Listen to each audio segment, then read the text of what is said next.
RSS यानी राष्ट्रीय स्वयंसेवक संघ, ये नाम सुनते ही आपके मन में क्या विचार आते हैं?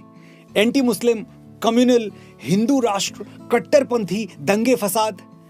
अखबारों और न्यूज चैनल्स ने बरसों से जो झूठ हमें बेचा है और हमने खरीदा है, उसकी छवियां अगर आपकी सोच को गुमराह कर रही हैं तो इसमें आपका कोई दोष नहीं है। सच कहूं तो गुमराह होना गलत नहीं है, गुमराह होते रहना गलत है।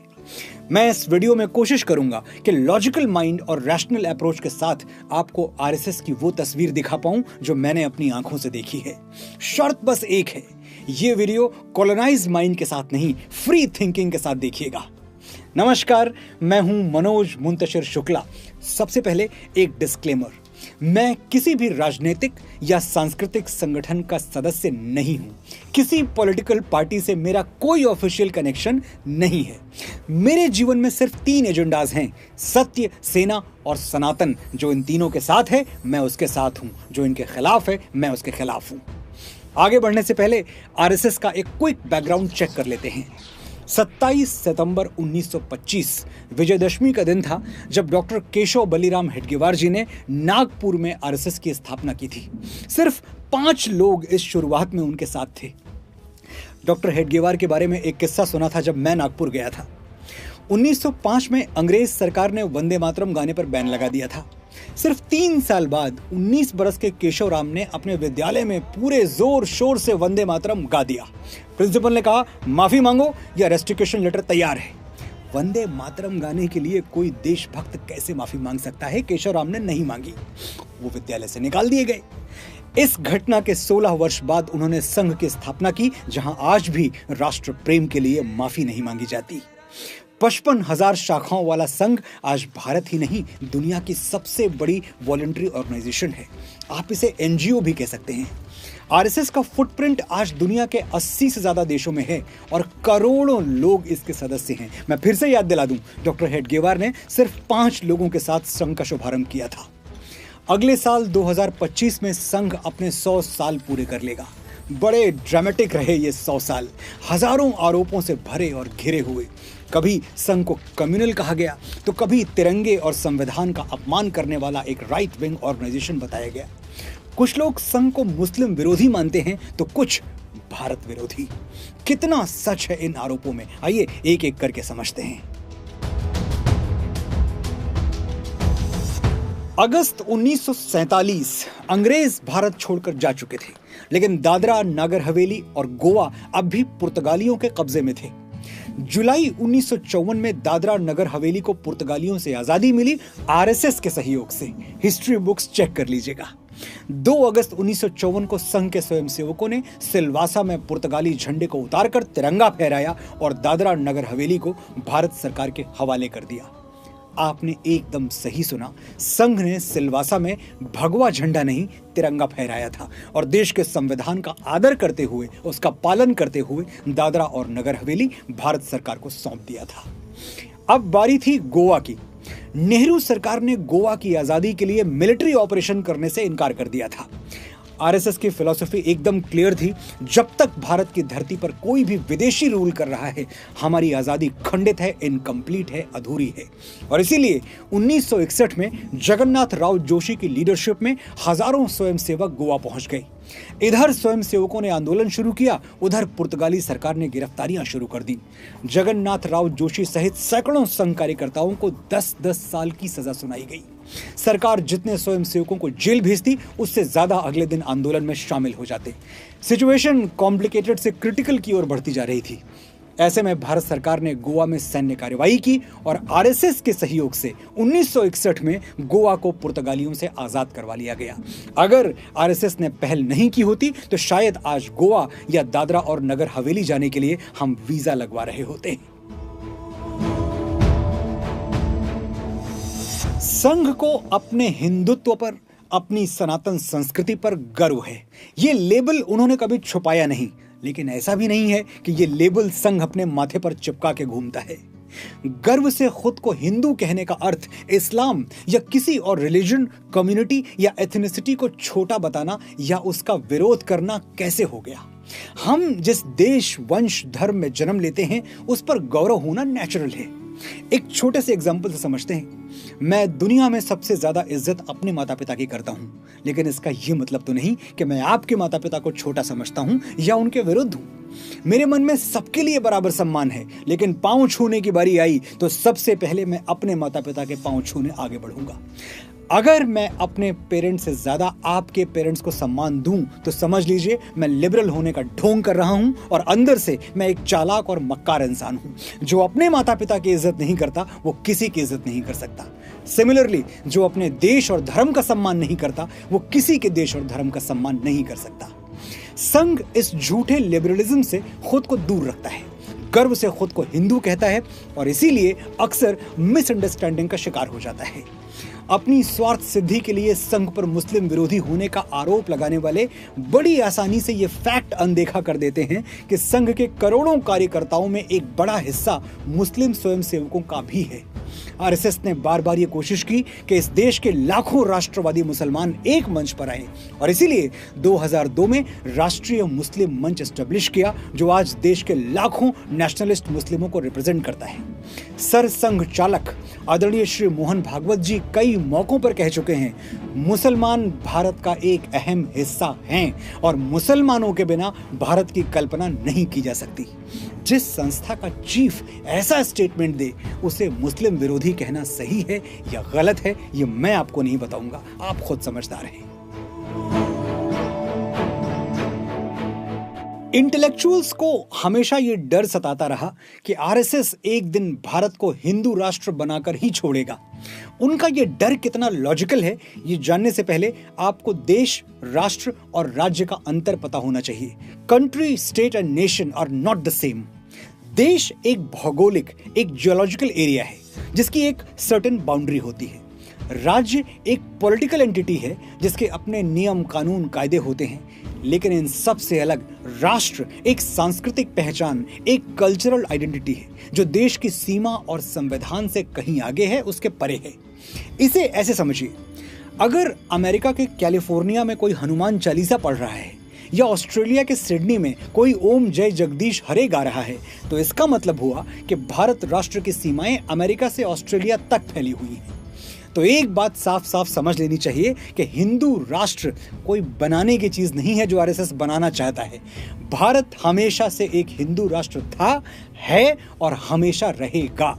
इससे ना किसी को डरने की जरूरत है ना घबराने की। ये तो हुआ पहला फैक्ट। दूसरा इससे भी ज्यादा इंपॉर्टेंट है। आरएसएस के समर्थक और विरोधी दोनों मानते हैं कि संघ देश में यूनिफॉर्म सिविल कोड यानी समान नागरिक संहिता का सबसे बड़ा पक्षधर है, क्योंकि संघ के बेसिक एजेंडे में यूसीसी आज से नहीं पिछले 70 सालों से शामिल है। यूसीसी का मतलब क्या है? देश के सभी सिटीजन्स के लिए एक जैसे नियम कानून, हिंदू, मुसलमान, पारसी, ईसाई, बौद्ध, जैन, सब के लिए सेम लॉ। और ये लॉ वही है जो कॉन्स्टिट्यूशन में लिखा है। आरएसएस ये नहीं कहता कि देश गरुड़ पुराण से चलेगा या आज से मनुस्मृति ही कानून है। एक देश एक कानून, मैं आज तक नहीं समझ पाया कोई इसके खिलाफ कैसे हो सकता है। अभी पिछले दिनों कुछ लोगों ने बड़े विश्वास के साथ संघ वालों को अनपढ़ घोषित कर दिया। ये आरएसएस को छोटा करने का एक चालाकी भरा प्रयास था। चलिए फैक्ट चेक करते हैं कि संघ की बागडोर कितने अनपढ़ों के हाथों में रही है। संघ की स्थापना किसने की? श्री केशव बलिराम हेडगेवार एमबीबीएस थे। अगले सर संघचालक श्री लक्ष्मण वासुदेव परांजपे एमबीबीएस, फिर गुरु गोलवलकर बीएससी एमएससी एलएलबी, गुरुजी के बाद मधुकर दत्तात्रेय एलएलबी, फिर रज्जू भैया बीएससी एमएससी पीएचडी, के सुदर्शन बैचलर ऑफ इंजीनियरिंग और वर्तमान में श्री मोहन भागवत जी वेटनरी साइंस में ग्रेजुएट। अनपढ़ कौन से गोला से आए हो भाई? मैं तो प्रार्थना करूंगा कि पूरा देश ऐसे ही अनपढ़ हो जाए। वैसे आरएसएस वाले 3 विषयों में अनपढ़ हैं, ये मैं भी स्वीकार करता हूं। झुकना, दबना और डरना, इन तीनों सब्जेक्ट्स में इनके नंबर 0 हैं। बाकी राष्ट्र धर्म का पर्चा बांट दीजिए, 100 में 100 आएगा। कुछ फैक्ट्स बताता हूं, ध्यान से सुनिएगा।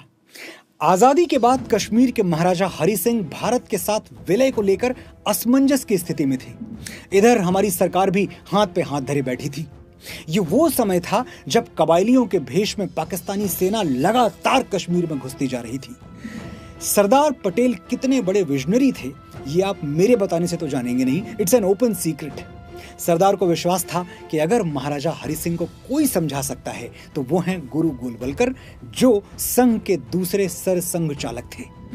सरदार के आग्रह पर गुरुजी खुद श्रीनगर पहुंचे, महाराजा हरि सिंह से मुलाकात की, उनको कन्विंस किया और इस तरह कश्मीर का भारत में विलय संभव हो सका।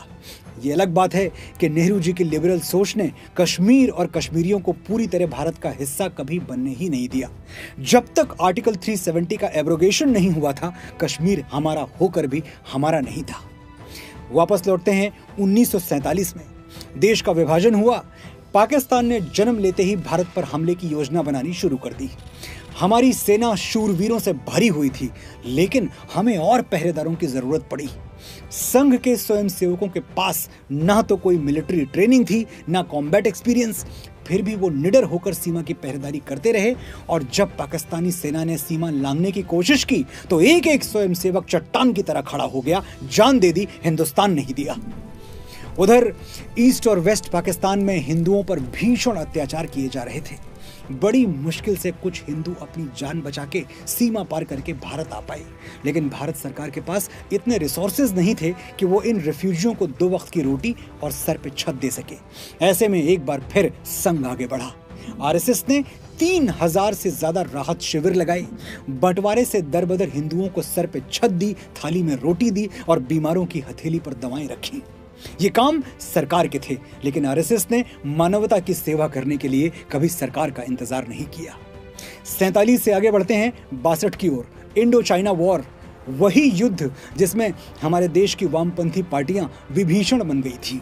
भारत में रह के, भारत का खा के चाइना का सपोर्ट कर रही थी, उनको चीयर अप कर रही थी। वैसे ये आदत आज तक नहीं बदली है, लेकिन अब फर्क नहीं पड़ता। एक स्टेट तक सिमट के रह गए हैं, थोड़े दिनों में वहां भी नहीं रहेंगे। Moving on to 1962, Indo China war. थोड़ा सा रिसर्च कीजिए, आपको ऐसी कई स्टोरीज मिल जाएंगी जहां सीमा पर डटे सैनिकों की सेवा में स्वयं सेवकों ने अपनी जान लगा दी। बर्फीली चोटियों पर जहां ऑक्सीजन पहुंचना मुश्किल था, वहां खाने पीने की चीजें पहुंचाई, घायल सैनिकों का इलाज किया और वीर गति प्राप्त मां भारती के सपूतों का अंतिम संस्कार पूरे सम्मान के साथ करवाया। प्रधानमंत्री श्री जवाहरलाल नेहरू आरएसएस की इस निस्वार्थ सेवा से प्रभावित हुए बिना रह नहीं पाए। 1963 के रिपब्लिक डे सेलिब्रेशन में उन्होंने आरएसएस को पूरे सम्मान के साथ इनवाइट किया। इतिहास में पहली बार 3500 स्वयंसेवकों ने राजपथ पर कदम ताल करके पूरे देश को एकता, अखंडता और देश पहले का संदेश दिया। ऐ भारत माँ, तेरी माटी तेरा आदेश पहले, दुनिया के सारे सुख पीछे हैं, मेरा देश पहले। 1965 में भारत पाकिस्तान के बीच एक और युद्ध छिड़ चुका था। देश में सैनिकों की कमी थी, इसलिए प्रधानमंत्री लाल बहादुर शास्त्री ने दिल्ली पुलिस के जवानों को सीमा पर भेजने का निर्णय लिया। इस दौरान दिल्ली का पूरा ट्रैफिक कंट्रोल स्वयं सेवकों ने संभाला था।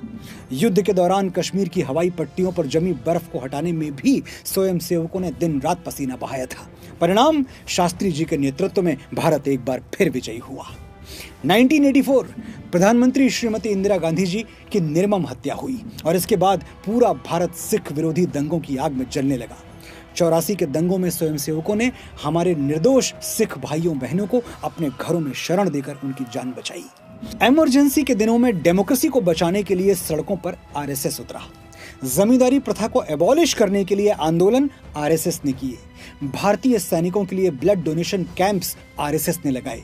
Orissa cyclone, Bhopal gas tragedy, Uttarakhand की बाढ़, गुजरात, नेपाल, श्रीलंका, इंडोनेशिया में आए भीषण भूकंप, इन सब आपदाओं में रिलीफ और सेफ्टी मिशंस में सबसे आगे आरएसएस रहा।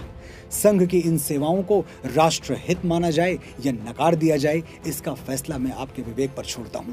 लेकिन किसी भी निर्णय पर पहुंचने से पहले आरएसएस का बेसिक प्रिंसिपल जान लीजिए। जाति, पंथ, प्रांत या भाषा से बहुत दूर, राष्ट्र प्रथम।